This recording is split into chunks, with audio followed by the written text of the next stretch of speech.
Hello, hello, hello. This is Valencia, and I am with Valencia's Voice. It echoes in the earth realm, and I am here with a message for the divine feminine from the divine masculine.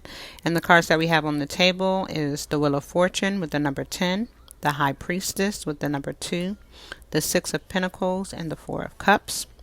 Spirit wants me to know that divine feminine and divine masculine, you guys are kind of syncing up right now. You're mirroring each other in some aspects of your life. You both of your readings started with the Wheel of Fortune. Both of your readings entailed the Four of Cups. Spirit is also saying at this time that divine masculine and divine feminine need to Google and identify with the angel number 4. Google and identify the angel number 10. Google and identify the angel number 2 and see what that refers to in your life. It has something to do with your reading, and it also has something to do with the divine feminine's reading. Okay. So through the Wheel of Fortune, divine feminine and divine masculine are understanding that they are going through a completion.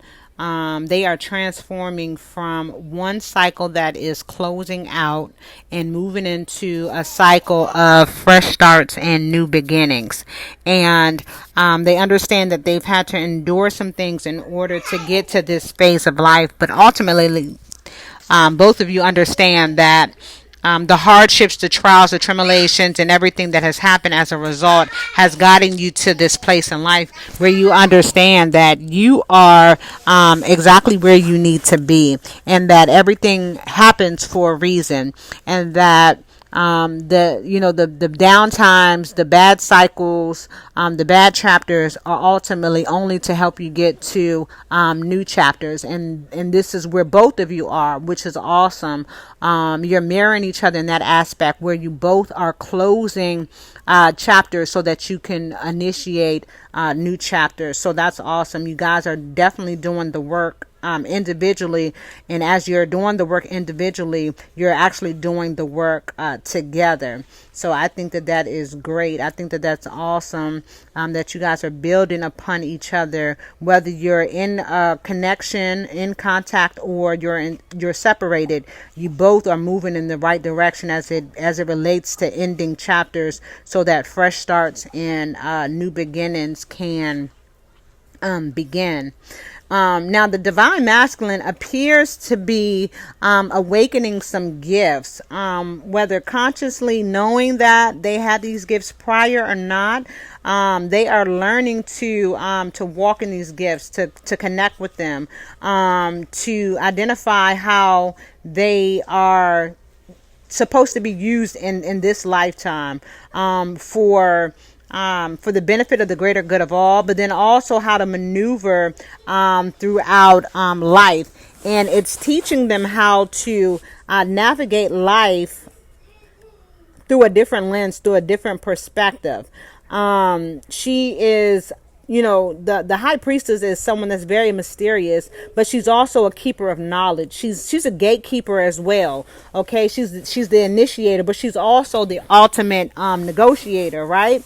And so right now it's like the divine masculine is negotiating with his old self to transition into his new self, and he wants the divine feminine to know that he's connecting like the dots, right? Because we know that there are messages, signs, synchronicities, angel numbers, feathers, coins, all of these things that are sent to us to send us messages. There's peoples that's sent to us to give us messages.